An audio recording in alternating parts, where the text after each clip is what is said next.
Բշտիկը չափերով մեծացել է, դառվել է արդեն չարբորակ ուռուցք, լեզվար մատի։ Մարդը ունի խնդիր, չի դիմում բժիշկի եւ տարիների ընթացքում իրավիճակը ավելի է վատանում։ Ապրիլը գլխի եւ պարանոցի քաղցկեղի իրազեկման ամիսն է։ Նույնիսկ ամենափոքր խնդրի ժամանակին ախտորոշումը կարող է կանխել բարդ զարգացումը, հետեւաբար անհրաժեշտ է հետազոտվել տարին գոնե մեկ անգամ։ Մենք կարող ունենանք նոր սկսվող նորագոյացություն գլխուղեղում կամ պարանոցի փափուկ հյուսվածքներում, որը որ ախտանիշ ուղղակի չունենա։ Բայց կատարելով MRT հետազոտություն, քանի որ մենք ունենք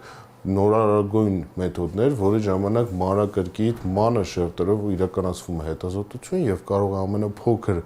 վաղ փուլերում հայտնաբերվել այդ նորագոյացությունը։ Գլխի եւ պարանոցի քաղցկեղները կարող են տեղակայվել տարբեր հատվածներում՝ բերանի եւ քթի խոռոչից մինչեւ կոկորդ ու թքագեղձեր։ Բժիշկը առանձնացնում է բերանի խոռոչի քաղցկեղը եւ դրա հիմնական ռիսկի գործոնները։ Հիմնականում ալկոհոլի եւ ծխախոտի չարաշահող պացիենտներն են, ովքեր որ տասնամյակներ շարունակ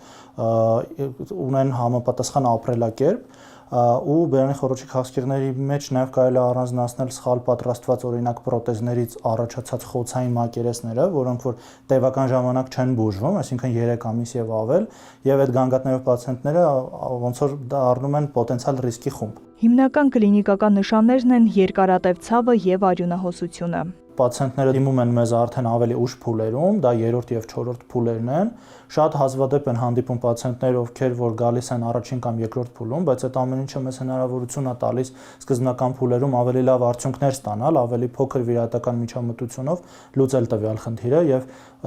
ոնց որ ունենալ ավելի լավ կյանքի որակ։ Առողջության համընդհանուր ապահովագրության համակարգի ներդրումից հետո հետազոտվող քաղաքացիների թիվը ավելացել է, բայց բերանի խոռոչի քաղցկեղի վաղ հայտնաբերման հարցում կարևոր է նաև առաջնային օղակի բժիշկների, ստոմատոլոգների դերը, որոնց բուժառուները առավել հաճախ են դիմում։ Եթե նույնիսկ չդիագնոզեն, առնվազն կասկածի տեղիք պետք է տա իրանց այդ գոյացությունները եւ ուղարկեն համապատասխան նեղ մասնագիտացված կենտրոններ, որպեսզի պացիենտը ճիշտ ժամանակին դիագնոզվի եւ բուժումը ստանա։ Վիրաբույժը առանձնացնում է նաև բերանըմպանի քաղցկեղը, որը հաճախ հանդիպում է երիտասարդների մոտ, իսկ կանխարգելման կարևոր միջոցներից է պապիլոմավիրուսի դեմ պատվաստումը։